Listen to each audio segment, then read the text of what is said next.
और बड़ी खबर मुरैना से, जहां दो गुटों में जमकर संघर्ष हो गया। कल एक गुट ने तोड़फोड़ की थी और मारपीट भी की गई थी। आज दूसरे गुट ने गोलीबारी की। बसों में ये तोड़फोड़ की गई। एक महिला इस तोड़फोड़ में घायल भी हो गई है, जबकि एक युवक से भी बताया जा रहा है कि मारपीट हुई है। सीसीटीवी में कैद हो गई है पूरी घटना। सिटी कोतवाली के बनखंडी रोड की घटना है। पुलिस की कार्रवाई पर भी सवाल उठ रहे हैं। तो ये सीसीटीवी फुटेज सामने आया है। मुरैना का मामला है, जहां दो गुटों में संघर्ष के बाद तोड़फोड़ और मारपीट भी हुई। कल जहां एक गुट ने तोड़फोड़ और मारपीट की थी, आज दूसरे गुट ने गोलीबारी की है।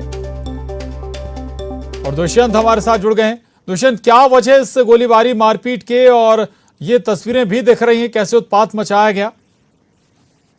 प्रशांत, बड़ी ही विडंबना है। 2 दिन से मुरैना शहर जो है दो गुटों के जाति संघर्ष में जल रहा है और लोगों में दहशत है। कल एक गुट ने जब दूसरे गुट के यहाँ जाकर उनकी बाइकों में तोड़फोड़ की और तो जवाब में आज दूसरे गुट ने उस बनखंडी रोड पर पहुंचकर जमकर गोलीबारी की, बाइक रैली निकाली और दहशत फैलाई। इस गोलीबारी में एक गेट में होते हुए एक सुनीता शर्मा महिला है, उसके सर में गोली लगी है, वो घायल है। एक युवक की जमकर मारपीट की गई। ये सारा सीसीटीवी में कैद होने के साथ साथ वहाँ के स्थानीय लोगों ने डरते हुए अपने घरों की खिड़की से ये वीडियो बनाए और वायरल किए। लेकिन अगर देखी जाए तो पुलिस की कार्यप्रणाली पर बड़ा सवाल है। 2 दिन से जब ये सारी चीजें हो रही हैं, पुलिस कोरोना कर्फ्यू लगा हुआ है 17 मई तक, और जब आमजन जाता है अपने निजी काम से तो उस पर चालान कर रही है या उसको सजा दे रही है। लेकिन जब दहशतगर्दी ये उपद्रवी बाइक रैली के रूप में बड़ी संख्या में हथियारों से लैस होते हुए जाते हैं तो पुलिस कोई नहीं रोकती।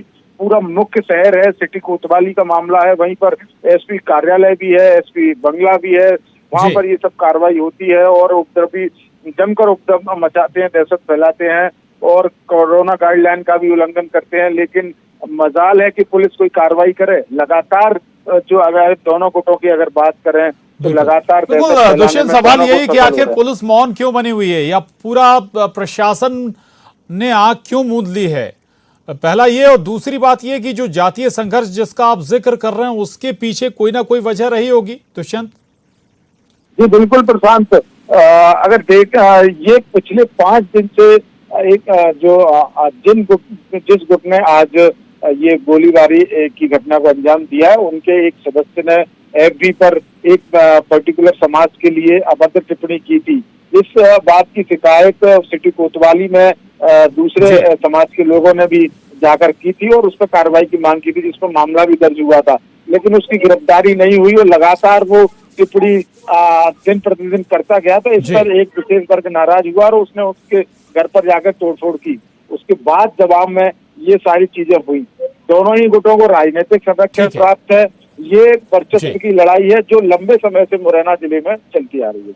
और यही वजह है जो जिक्र कर रहे हैं आप, राजनीतिक संरक्षण, शायद यही वजह है कि किसी पर भी कोई एक्शन शायद पुलिस और प्रशासन लेने से हिचक रहा है। बहुत शुक्रिया दुष्यंत आपका इस पूरी जानकारी के लिए। तस्वीरें सामने आखिर कैसे सड़कों पर दहशत फैलाई जा रही है।